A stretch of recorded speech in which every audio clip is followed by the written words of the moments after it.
avoir les détails de la vision. Il ne peut pas avoir la révélation de la parole. Il peut répéter la parole de manière littérature, mais il n'aura pas la révélation de la parole. Donc Satan ne peut pas atteindre un enfant de Dieu si un enfant de Dieu est dans la parole.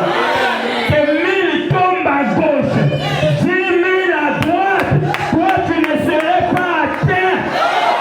La Bible dit, le diable te fera la guerre, mais il ne te vaincra pas. Amen, alléluia. Alléluia. Quand j'entends, je suis tombé, oh, le diable ne peut pas t'avoir. C'est parce que toi-même tu as quitté la sécurité et tu es parti dans le territoire de Satan. C'est là où le diable t'a eu. Dis toi-même. Parce que toi, pour arriver là où tu es, tu as traversé 3 étapes. Tu as été justifié, tu as été sanctifié et tu es baptisé du Saint-Esprit. Mais comment le diable peut sauter et t'avoir? Il ne peut pas t'avoir. Il faut que toi tu sors de la sécurité et tu te dépouilles de la parole et là Satan peut t'avoir. Mais aussi longtemps que tu as la parole, il est écrit, il est aussi écrit. Quand le diable dit il est écrit, tu répliques, il est aussi écrit. Alléluia. Le prophète dit, quand Satan fait boum, nous on doit faire 2 fois. Oh c'est petit. Quand Satan fait boum, il faut faire 2 fois. Branham dit, si le diable t'attaque, il faut le contre-attaquer. Là je me sens maintenant bien. Il ne faut pas laisser le dos. Non, il faut former une contre-offensive. Dis amen. Dis amen. Lorsqu'il t'attaque, ne lui laisse pas le dos. Il faut lui regarder en face et préparer une contre-offensive. Et lui contre-attaquer. Lui chasser dans ta zone. Alléluia.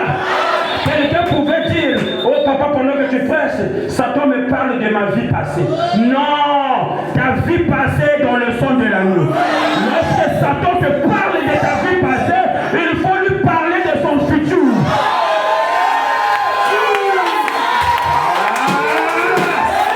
Alléluia.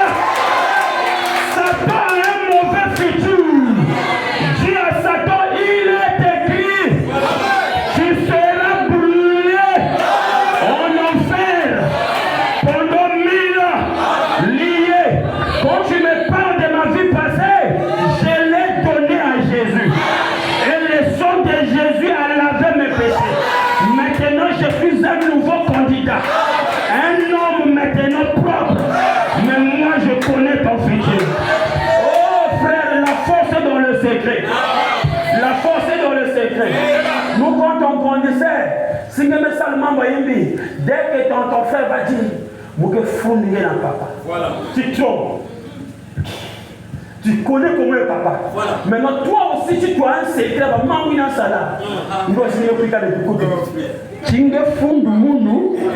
aussi que funda. Mathieu, quand Satan parle de ta vie passée, parle-lui aussi de son futur. Quand il t'attaque, il faut le contre-attaquer.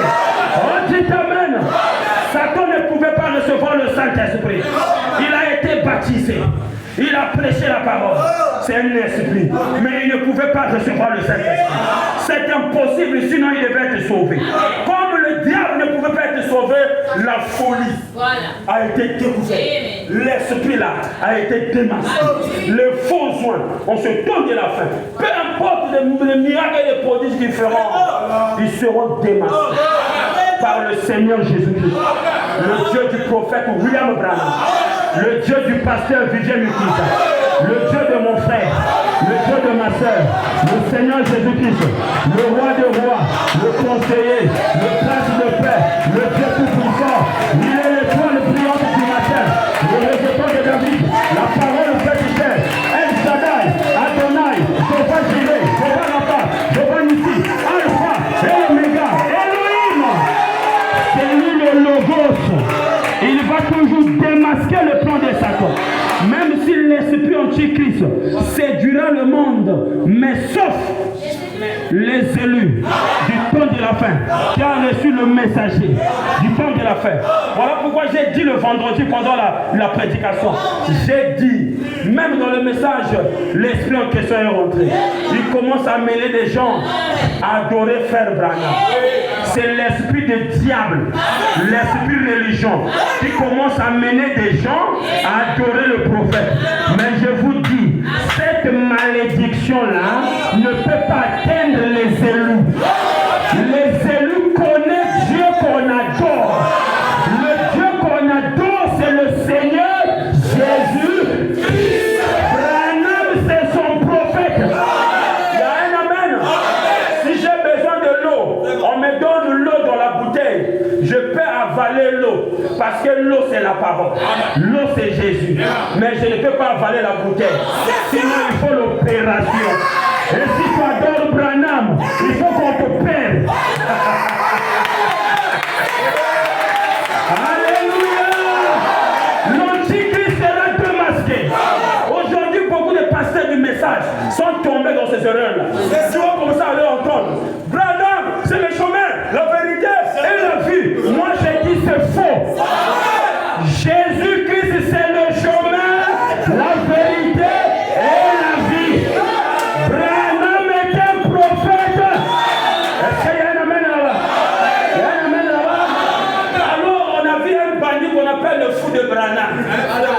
Il porte le photo de frère Branham.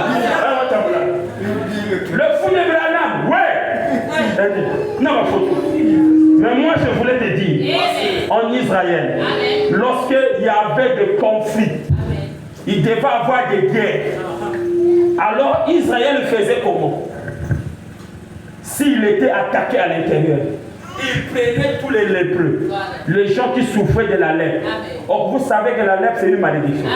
Israël mettait les lépreux devant. Et le vrai armée d'Israël était derrière. Et quand les ennemis venaient pour vouloir attaquer Israël, lorsqu'ils voyaient que des gens atteints de la lèpre, les ennemis disaient, mais si tu nous on va battre la lèpre, que vous soyez lèpre. Donc ils disaient quoi? Nous on signe à bon. On ne va pas se battre parce qu'ils ont la lèpre. Si on essaie de se battre avec eux, comme c'est contagieux, la lèpre va nous contaminer. Et ils répartaient dire, oh en Israël, il n'y a pas l'armée. Tous les hommes qui sont là-bas ont atteint de la lèpre. Oh, je voulais te dire, nous sommes Israël spirituel. Il y a des hommes qui ont la lèpre parce qu'ils adorent les hommes au lieu d'adorer Jésus. Mais je vais dire à quelqu'un que tout le monde n'a pas la lèpre. Si tu vois un faux, il doit avoir un vrai. Il y a des vrais adorateurs qui adorent en esprit et en vérité. Ceux-là qui divinisent le prophète, ils sont diaboliques. Ils sont maudits. Mais il y a ceux qui connaissent la place du prophète. Que c'est un envoyé de Dieu, mais ce n'est pas Jésus-Christ. Il y a un amen. Il y a un amen.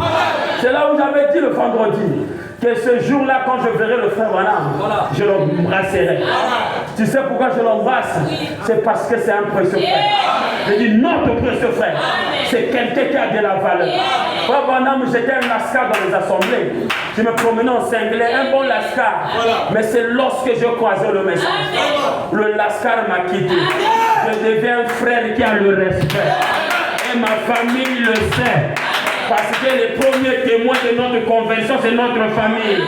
Or, si ta famille ne sait pas que tu es chrétien, fais attention. Ta famille doit savoir que tu es chrétien. Alléluia. Parce que la Bible a dit, vous serez mes témoins d'abord à Jérusalem, après dans les extrémités de là, mais d'abord à Jérusalem. Le christianisme doit donner l'impact. D'abord à Jérusalem. Papa malade, maman malade. Oh, on va acheter les dicas. Dis maman, arrêtez d'abord les dicas. Je veux prier. Tu crois que si je prie, Jésus va te guérir? Oui, je crois. Impose les mains à maman. Dis l'esprit de maladie. Je t'ordonne, au nom de Jésus-Christ, le Dieu qui est faite chair en moi. Je te chasse au nom de Jésus. Libère. Amen. L'esprit va partir. Maman, dans quelques instants, se sent bien. Va te regarder. Oh, je me sens maintenant bien, moi. Oui, maman. La bénédiction commence à Jérusalem. Avant que ça parte dans les extrémités de la terre. Alléluia. Alléluia. Est-ce que vous êtes bien? Alors les soins du temps de la fin. Pour terminer, le prophète dit quoi? Dans la prédication, et tu ne sais pas. Il dit quoi? Dans la prédication, et tu ne sais pas, le paragraphe 279. Amen. Le prophète dit, soyez vigilants. Dis à ton frère, sois vigilant. Sois vigilant. Le frère madame dit, soyez vigilants. Amen. Restez attachés à Christ. Amen. En tant que ministre de l'évangile, je vais vous adresser cette mise en garde. N'avalez pas n'importe quoi. Il y a pas de n'avalez pas n'importe quoi. Dis à ton frère, n'avale pas n'importe quoi. Dis-lui, soyez vigilants. Soyez vigilants. Amen. Le frère Branham m'a dit, en tant que ministre de l'évangile, je parle à vous l'église. N'avalez pas n'importe quoi. Quelqu'un dit des choses qui ne peut pas soutenir dans la parole. Ne l'avalez pas. Ne gobez pas n'importe quoi. Ce que vous avalez, ça doit être la parole. Soyez vigilants. Amen. Une fois, vous imaginez, ne bougez pas de là. Hein? Que cet intérêt de l'intérêt n'est pas ancré dans la parole. Avant de bouger, il faut que la parole ancre d'abord. Pourquoi il dit ça? Il dit ça à cause de la séduction de l'âme. Amen. Voilà. Tant que vous n'êtes pas en Christ, ne bougez pas de là. Parce qu'il n'y a que ça qui est bon. Parce que dans l'âge où nous vivions, la séduction est plus forte que jamais. Dites Amen. Dites Amen. L'âge que nous vivions, la séduction est plus forte que jamais. Amen. Aujourd'hui, la séduction est forte. Amen. L'attraction est forte. Alors soyez vigilants. N'avalez pas n'importe quoi. La séduction d'aujourd'hui est plus forte que jamais. Amen. Alors il dit quoi? Ça séduira même les ennemis. Si c'était possible, en effet, ils ont de l'onction. Ils peuvent tout faire comme les autres. Mettez vos vies en ordre. Amen. Parce que l'esprit là séduira des gens qui ne sont pas en ordre. Mais si ta vie est en ordre, l'esprit là ne peut pas te séduire.